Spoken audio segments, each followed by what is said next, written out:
사랑하는 유영교회 성도 여러분, 또 이 방송을 시청하는 모든 성도 여러분, 주님의 은혜 가운데 지난밤도 평안하셨습니까? 오늘 우리가 함께 나눌 말씀은 여호수아 19장 24절로부터 51절, 19장 마지막 절 말씀까지입니다. 오늘은 아셀과 납달리와 단 지파의 땅 분배에 대해서 말씀하고 있는데요. 우리가 함께 본문을 읽고 또 오늘 우리에게 주시는 메시지를 같이 나누도록 하겠습니다. 제가 봉독해 올리겠습니다. 다섯째로 아셀 자손의 지파를 위하여 그 가족대로 제비를 뽑았으니 그들의 지역은 헬갓과 할리와 바덴과 악삽과 알람멜렉과 아맛과 미살이며 그 경계의 서쪽은 갈멜을 만나 시올 림낫에 이르고 그 해 뜨는 쪽으로 돌아 벳다곤에 이르며 스불론을 만나고 북쪽으로 입다엘 골짜기를 만나 베레멕과 느이엘에 이르고 갑을 왼쪽으로 나아가서 에브론과 르홉과 함몬과 가나를 지나 시돈 끝까지 이르고 돌아서 라마와 견고한 성읍 두로에 이르고 돌아서 호사에 이르고 악십 지방 곁 바다가 끝이 되며 또 움마와 아벡과 르홉이니 모두 22성읍과 그 마을들이라. 아셀 자손의 지파가 그의 가족대로 받은 기업은 이 성읍들과 그 마을들이었더라. 여섯째로 납달리 자손을 위하여 납달리 자손의 가족대로 제비를 뽑았으니 그들의 지역은 헬렙과 사하나님의 상수리 나무에서부터 아다미 네겝과 엠느엘을 지나 락꿈까지요. 그 끝은 요단이며 서쪽으로 돌아 아스노 다볼에 이르고 그 곳에서부터 훅곡으로 나아가 남쪽은 스불론에 이르고 서쪽은 아셀에 이르며 해 뜨는 쪽은 요단에서 유다에 이르고 그 견고한 성읍들은 시딤과 세루와 함맛과 락각과 긴네렛과 아다마와 라마와 하솔과 게데스와 에드레이와 엔하솔과 이론과 믹다렐과 호렘과 벳 아낙과 벳세메스니 모두 19 성읍과 그 마을들이라. 납달리 자손의 지파가 그 가족대로 받은 기업은 이 성읍들과 그 마을들이었더라. 일곱째로 단 자손의 지파를 위하여 그들의 가족대로 제비를 뽑았으니 그들의 기업의 지역은 소라와 에스타올과 이르세메스와 사알라빈과 아얄론과 이들라와 엘론과 딥나와 에그론과 엘디게와 기쁘돈과 바알랏과 여훗과 부네브락과 가드림몬과 메알곤과 락곤과 요빠 맞은편 경계까지라. 그런데 단 자손의 경계는 더욱 확장되었으니 이는 단 자손이 올라가서 레겜과 싸워 그것을 점령하여 칼날로 치고 그것을 차지하여 거기 거주하였습니다. 그들의 조상 단의 이름을 따서 레겜을 단이라 하였더라. 단 자손의 지파가 그에 딸린 가족대로 받은 기업은 이 성읍들과 그들의 마을이었더라. 이스라엘 자손이 그들의 경계를 따라서 기업의 땅을 나누기를 마치고 자기들 중에서 눈의 아들 여호수아에게 기업을 주었으니 곧 여호와의 명령대로 여호수아가 요구한 성읍 에브라임 산지 딥낫세라를 주매 여호수아가 그 성읍을 건설하고 거기 거주하였더라. 제상 엘리에셀과 눈의 아들 여호수아와 이스라엘 자손의 지파의 족장들이 실로에 있는 회막 문 여호와 앞에서 제비 뽑아 나눈 기업이 이러하니라. 이에 땅 나누는 일을 마쳤더라. 오늘 본문은 여기까지입니다. 오늘 본문에서 우리가 체크하고 넘어가야 할 부분이 있는데요. 바로 단지파에 대한 것입니다. 우리나라 국토 전체를 표현할 때 한라에서 백두까지라는 관용구를 사용하잖아요. 최남단에서 최북단까지를 의미합니다. 이스라엘도 그런 관용구가 있어요. 단에서부터 브엘세베까지. 구약 성경에 보면 이런 표현들이 종종 나오죠. 단은 북쪽 끝을 의미하고 브엘세바는 남쪽 끝을 의미합니다. 여기서 단은 단지파가 점령하여 받은 땅을 의미하죠. 원래 단지파가 받은 땅은요, 베냐민 지파 옆에 그리고 지중해 사이에 위치한 가나안 중서부 지역입니다. 근데 북쪽에 요새화되어 있지 않은 성읍인 레센 땅을 공격해서 그곳을 점령하고 그곳 이름을 단으로 부르게 되었다는 거예요. 그래서 지도를 보면요. 단지파의 땅은 두 군데로 나눠져 있거든요. 그러니까 베냐민 옆에 지중해 사이, 그죠? 예, 거기에 단지파, 분배받은 땅이 있고 또 저 꼭대기에, 예, 꼭대기에 보면 아주 조그맣게 단지파라고 또 쓰여져 있습니다. 그 이유가 두 가지인데요. 첫째는 단지파의 인구수에 비해서 주어진 땅이 작았기 때문이라는 거예요.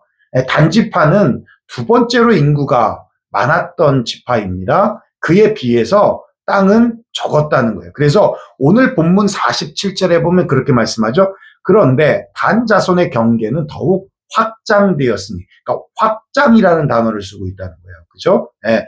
두 번째 이유는 사사기 1장 34절에 이렇게 말씀하고 있어요.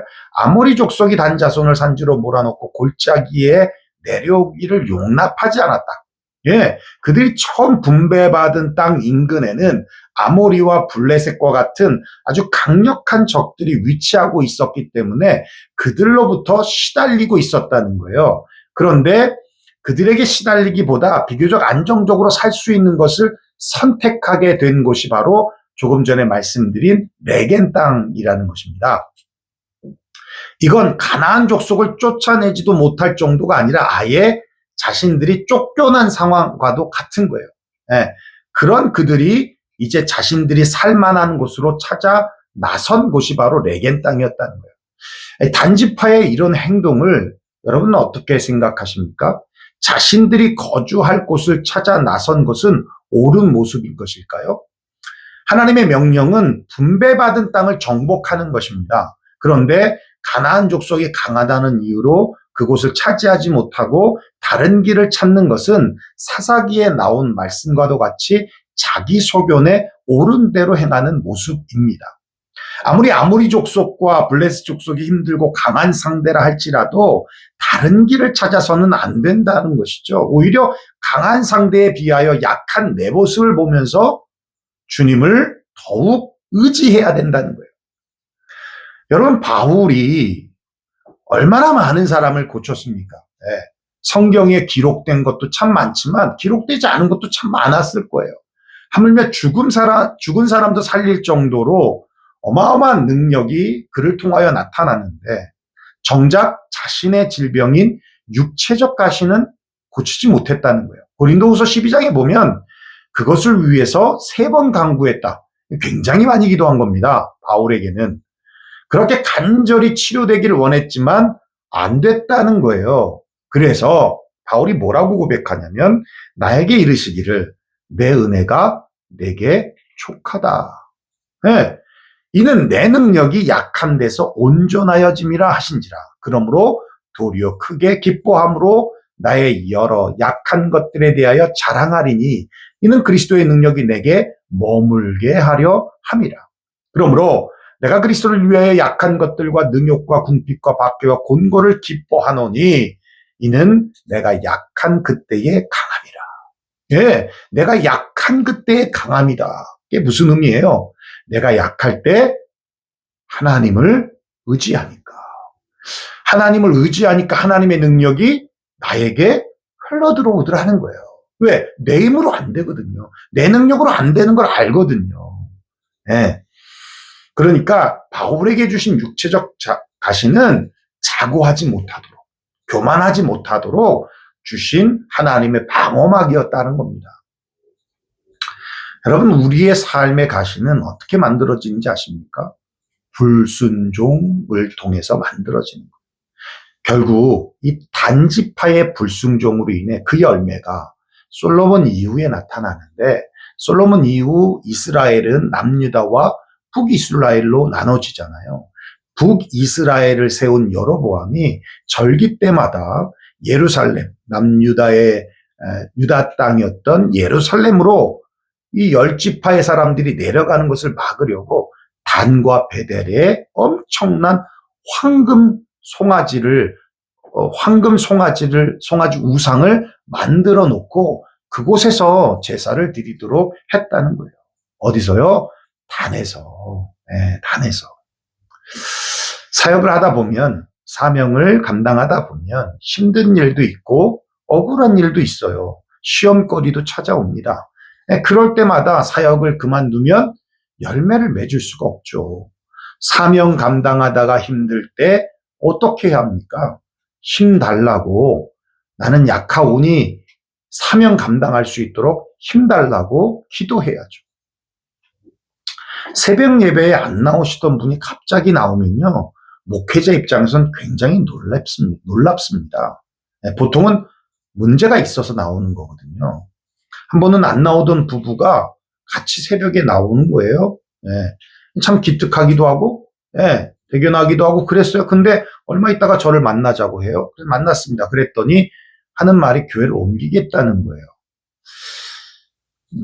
힘들다는 거예요. 인간관계도 힘들고 사역도 힘들다는 거예요. 그래서 새벽에 왜 나왔냐라고 물었더니 교회 옮기는 문제 때문에 하나님의 뜻을 알고자 기도하러 나왔다는 거예요. 참 그 말 듣고는 어이가 없었습니다. 여러분, 교회를 떠날까 남을까를 놓고 기도하기 전에 먼저 시험을 이기기 위해 기도하러 나왔어야 되는 것 아닐까요? 힘든 일, 어려운 일, 시험 든 일 있다면 미리 나와서 그것을 이길 수 있도록 힘달라고 기도하러 나왔어야죠. 또 사명 감당할 수 있는 힘달라고 나와서 기도했어야죠. 그런데 참 재밌는 사실은 그런 문제로 나와서 기도하는 분들은 거의 대부분 교회를 떠나는 쪽으로 응답을 받으시더라고요. 나와서 기도했더니 하나님께서 남으라고 하셔서 남았다고 하시는 분은 아직도 제가 한 분을 못 봤습니다. 왜 하나님은 그럴 때 떠나는 쪽으로 응답하실까요? 아니, 정말 하나님의 응답을 받고 떠나는 것일까요? 아니요, 저는 그렇게 생각하지 않습니다. 그냥 자기 편의대로 하나님을 갖다 붙인 것이죠. 하나님을 합리화의 도구로 사용한 것입니다. 사람들은 참 쉬운 길만 찾아갑니다. 그 자리에서 이기려고 하지 않습니다. 너무 쉬운 길만, 또 어려운 길을 만나면 피하려고만 합니다. 그러면 성장할 수 없어요.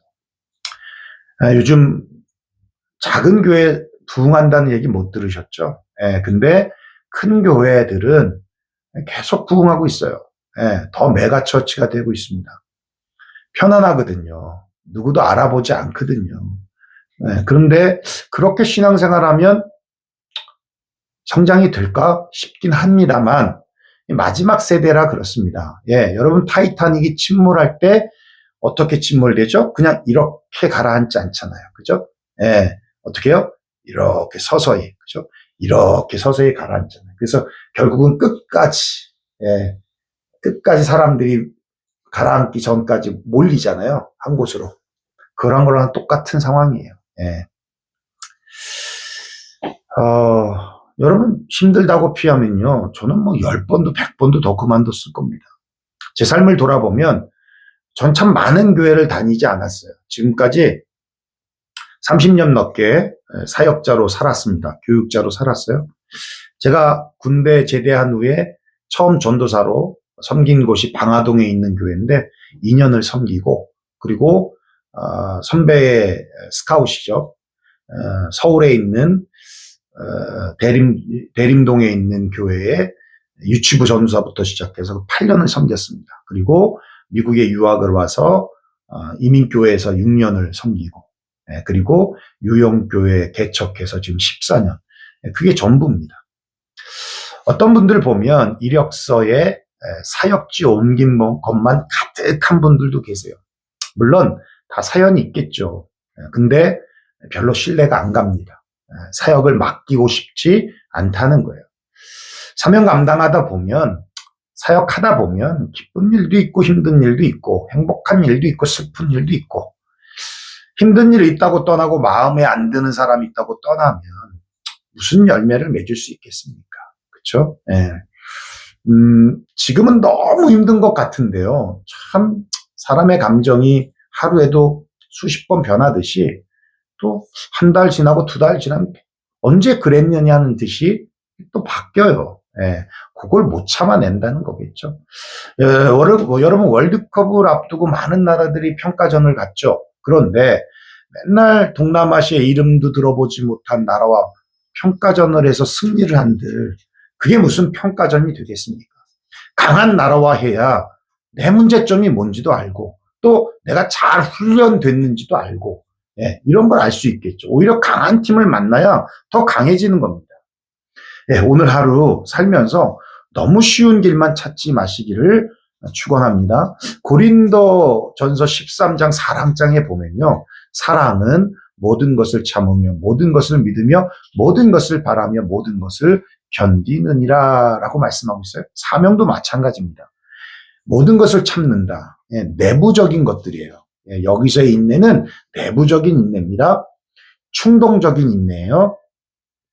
모든 것을 믿는다. 모든 것을 바란다. 그죠? 바란다는 건 이건 소망이겠죠. 또 모든 것을 견딘다고 그랬어요. 이 견딘다는 건 외부적인 환경이죠. 외부적인 인내를 말합니다. 쉬운 길,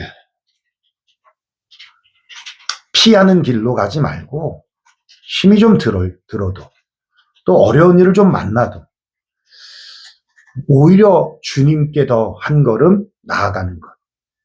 One step forward, 한 걸음 더 주님께 나아가는 그런 기회로 삼는다면 주님과 더 가까운 우리의 믿음이 또 성숙된 믿음이 되지 않을까 생각합니다. 여러분 오늘 하루도 맡겨진 사명 잘 감당하시면서 one step forward, 한 걸음 더 주께 나아가시는 저와 여러분 되시기를 주의 이름으로 축원합니다.